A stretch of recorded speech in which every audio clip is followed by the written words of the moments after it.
છોટાઉદેપુર જિલ્લાના નસવાડી તાલુકાના ભગવાનપુરા ગામની સીમમાંથી પસાર થતી ભગવાનપુરા માઇનોર કેનાલમાં છાડી ઝાકરા ઉગી નીકળવાના કારણે કેનાલમાં તિરાડો પડવાને કારણે કેનાલનું પાણી ખેતરોમાં ઘૂસી જવાના કારણે ખેતીને નુકસાન થયું છે। ખેડૂતો વારંવાર કેનાલ સાફ સફાઈ કરવામાં આવે તેવી માંગ છે, પરંતુ નર્મદા નિગમના અધિકારીઓની ઘોર બેદરકારીને કારણે ગરીબ આદિવાસી ખેડૂતોના પાકને મોટા પાયે નુકસાન થઈ રહ્યું છે।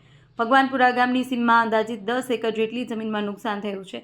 મકાઈ, તલ, જુવાર, ઘઉં, પશુને ખાવાનો ઘાસચારો પણ પાણી ભરાઈ જવાને કારણે બળી ગયો છે। જ્યારે એક ખેડૂતે પોતાના 2 એકર ખેતરમાં તલનું વાવેતર કર્યું હતું, પરંતુ પાણી ભરાઈ જવાને કારણે આખા ખેતરમાં તલ નિષ્ફળ ગયા છે। બીજા ખેતરમાં ઊભી મકાઈમાં પાણી ઘૂસી ગયું છે। હવે મકાઈ પાકવાની તૈયારી છે ત્યારે પાણી ભરાઈ જવાને કારણે ખેતીને નુકસાન થઈ રહ્યું છે। ઘઉંના ખેતરમાં પાણી ભરાઈ જવાથી ઘઉં પણ બળી ગયા છે। 2 એકર મકાઈમાં પાણી ઘૂસી ગયું છે, કેનાલ ઉભરાઈ છે અને સાફ સૂફ કંઈ કરી નથી। અને અધિકારીઓ એમના પાણી છોડવાવાળા છે એમને 3-4 વાર કીધું છે કે કેનાલ સાફ કરો, પણ તોય કંઈ આ મન કાઢતા નહીં કે નહીં જોવા આવતા અહીં આગળ।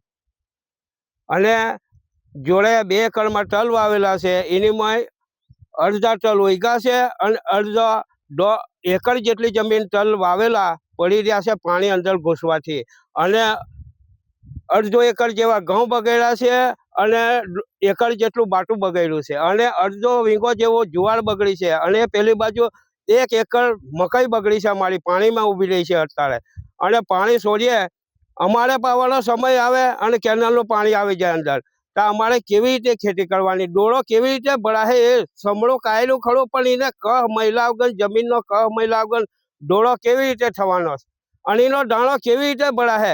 આખા વર્ષની ખેતી અમારે નુકસાન જેલી છે। ચોમાસા માટે કંઈ પાક્યું નહીં, માંડ ખેતી કરી છે અહીં, અને દેવું કરીને પૈસા લઈ આવીને અમે ખેતી કરી છે। આખર અમારે એનું એ જ પરિણામ આવેલું છે। પાણીના નુકસાને ચોમાસામાં ખેડૂત મળી ગયા છે અને આજે કેનાલના પાણી પણ મળી ગયા છે।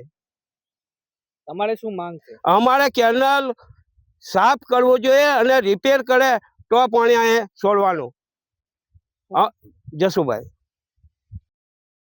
ભગવાનપુરા માઇનર અમે અમારી જમીન આવેલી છે તે કેનાલ બી સાફ કરતા નહીં।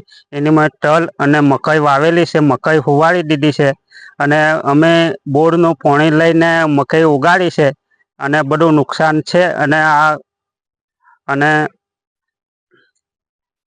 પાણી કેનાલવાળા સાફ નથી કરાવતા, એટલે અમારા ખેતરોમાં પાણી ફેરી જાય। 15 દિવસથી પાણી આવે છે, એ બંધ નહીં કરતા, કેનાલવાળા સાફ નહીં કરાવતા। અમે દર ઘડીએ અરજી કહીએ છીએ પેલા પાણી છોડવાવાળાને, તો એ આવતા નથી અહીં। શું નામ કાકા? મહેન્દ્રભાઈ વાલજીભાઈ।